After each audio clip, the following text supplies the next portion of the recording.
Hey, in this video I'm going to show you how to integrate yFiles into an existing application using the yFiles dev suite.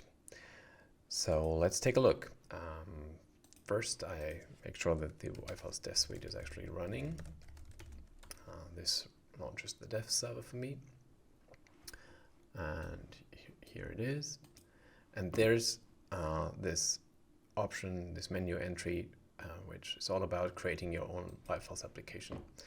We don't want to create a new application, but in my specific example, I want to integrate yFiles into an existing project. There's two steps that I need to do for this.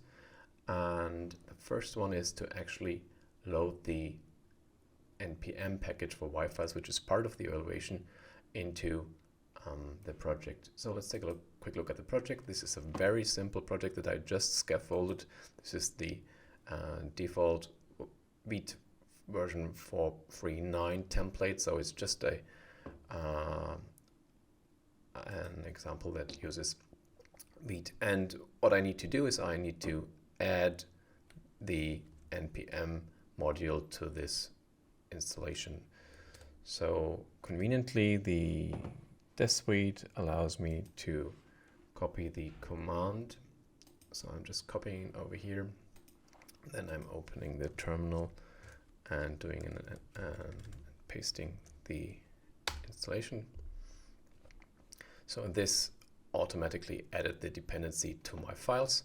So I should now be able to go into the code and reference yFiles. So let's go into main and check whether I can actually do new graph component, and it automatically installed the dependency, detected that this is yFiles that I would like to use, and so it's doing the import over here.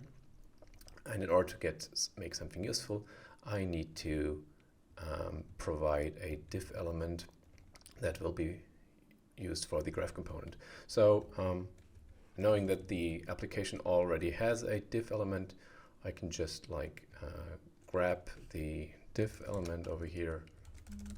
So just get rid of all of this over here, and and then pass this in as the sole argument to the constructor. Now if I do this, it's complaining because I'm not following all the lint rules. But once I do this,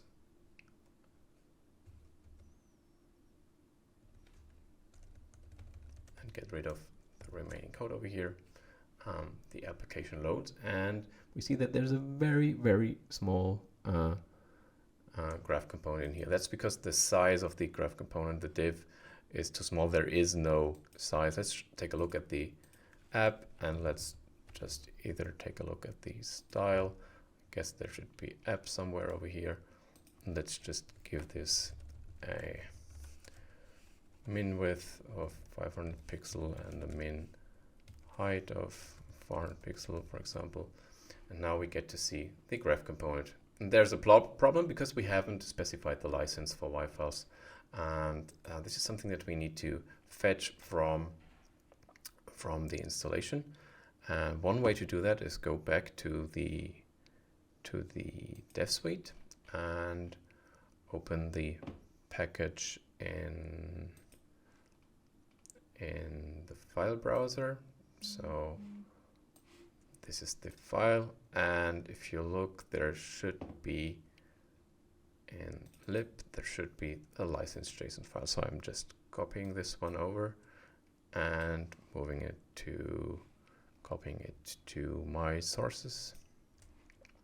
So that's the license. Now let's import the license from license JSON, and now let's also do license. That's the type that we need to import from yFiles, and we set the license value to the license. And if all goes well, and this should get me to a working yFiles version. So just to make sure that this actually works and to show you that hot reload works as expected, I can actually create a node over here, hit save, and there's the node. And so that's how you integrate yFiles into an existing project using the yFiles dev suite.